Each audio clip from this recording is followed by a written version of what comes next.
Hi there, I'm Dr. Craig Dingman. This is Elevate TV. If you've been watching my videos on Facebook Live for the past couple of weeks or month or so, you've noticed I've done a couple things. So the one piece of homework it gave you, or I demonstrated for you, was the sit to stand test, and the other was a deep squat test. And I've been getting a lot of feedback actually on both these tests from you guys, especially the sit to stand test. I think that's one that's been particularly challenging for a lot of people. I know because a lot of you have come into the office kind of shaking your heads and saying, Dr. Craig, I cannot do this sit to stand test. I'm awful. I can't even get down there partially doing it. So yeah, it's an important test. We should have that sort of mobility. If you can't do the sit to stand test and you can't do a deep squat right down so your knees are bent, your butt's almost touching the ground, then chances are you suffer from recurrent back pain. And you're not going to resolve that back pain issue until you do two things. The one is to improve your hip mobility. And I'm going to show you some exercises today that are going to help you improve your hip mobility. And hip mobility alone is not going to do it. Chances are, if you've got recurrent back pain, you've also got some sort of structural mechanical issue with your lumbar spine, your hips, and pelvis. And until you correct those structural problems and mechanical problems with your lumbar spine, hips, and pelvis, and also improve and correct your hip mobility, then you're going to be sort of re-experiencing those low back pains over and over again, like you probably have been for many years. So that really is our approach in office. In office, we work on the structural and mechanical correction, but at home, you can work on the hip mobility yourself, and that's going to give you some improvement. So first thing I'm going to do is I'm going to demonstrate both those tests again. So I'm going to show you the sit to stand test, where you should be able to go cross-legged, sit down on your bum, come straight back up without using your knees or arms. And then I'm going to show you a deep squat where your bum almost touches the ground. I'll come back up. You should be able to do both of these. So I want you to try both of these at home. So I'm going to do those now. And then after, I'm going to demonstrate for you 3 or 4 of my top favorite hip mobility exercises. Okay, so bear with me. I'm going to back up so you can see it. I hope that you can see the floor when I finally get back there. No, you can't. So I'm going to turn the camera down a little. It's been jostled around a little. But there you go. So watch my feet here. I'm going to do the sit to stand first. So you see, I'm going to go just cross-legged, one leg in front of the other. It doesn't matter which one you choose. You can't use arms, knees, or anything, so I'm going to go right down. So I'm sitting my butt right on the floor. See, my hands are up, and then you just come straight back up without using knees or hands. It's going to be very challenging for a lot of you, but try it, see if you can do it. The other is a deep squat. So feet just wider than shoulder width apart, and you just go right down to a deep squat until your bum almost touches the floor. And maybe I'll show you from the side too. You should be able to get quite low. People in other parts of the world that don't have Western toilets, they do this several times every day, so they maintain their squat. We haven't. Anyway, those two are pretty good. Maybe not as good as I normally am. I hurt my back a little bit last week playing hockey, so I know I'm too old for hockey, but I can't give it up. I love it. So I'm going to demonstrate for you a couple exercises that I want you to work on if you want to improve your hip mobility. And the first is a straight out-and-out hip flexor stretch. There's a variety of ways that you can do this.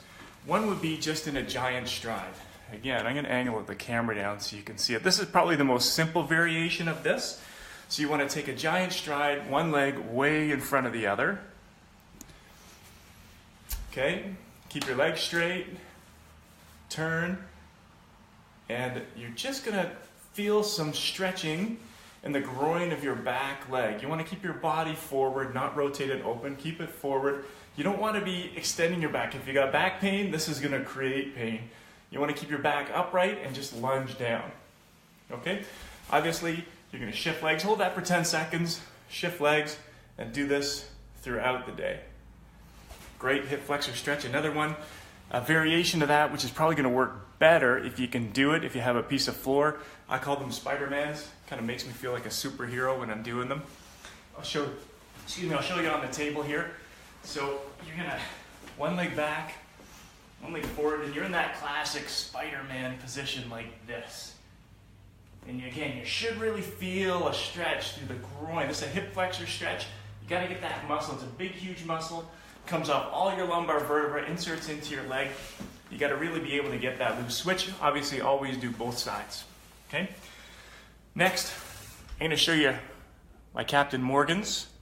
So these are really challenging. A chair is probably going to be way too high for most of you. You want something to start with, maybe a 10-inch box, maybe a milk crate, something like that, a couple Kleenex boxes. Anyway, something that you can just step over. Keeping your body forward, you lift your leg up, open. See, there's the Captain Morgan. But you lift your leg over and behind the chair, and then open and come on back. Now, if you twist, it's really easy. You want to keep straight forward. Your pelvis should be forward the whole time. Oh, I don't have great hip mobility. I've been working hard on it for the last year or so, but it's coming. Okay, you're just stepping over. And yeah, I love this. Captain Morgan. This one's great. Okay, the last one I'm going to show you. These are fire hydrants. I love these guys. So I'll show you from the side and then I'll show you from the front. But basically you need a place where you can be on all fours.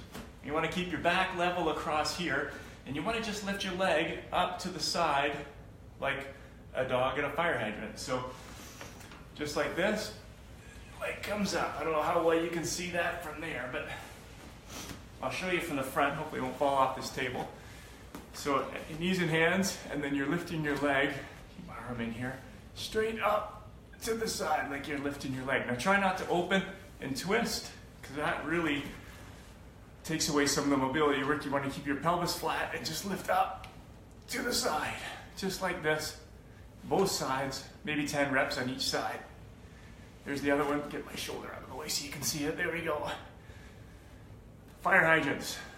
These are great. I did these in the garage, all four corners of the garage, so that my wife knows this is my space, my territory. Don't mess with my garage. Anyway, there you go. There's 3 good ones for you. Try those. Let me know how you've done on the sit to stand test and the squat test. If those don't seem clear, just watch my YouTube channel. I'll put a more detailed video on there with additional hip mobility exercises for you. Dr. Craig Dingman, Elevate TV. Have a great day.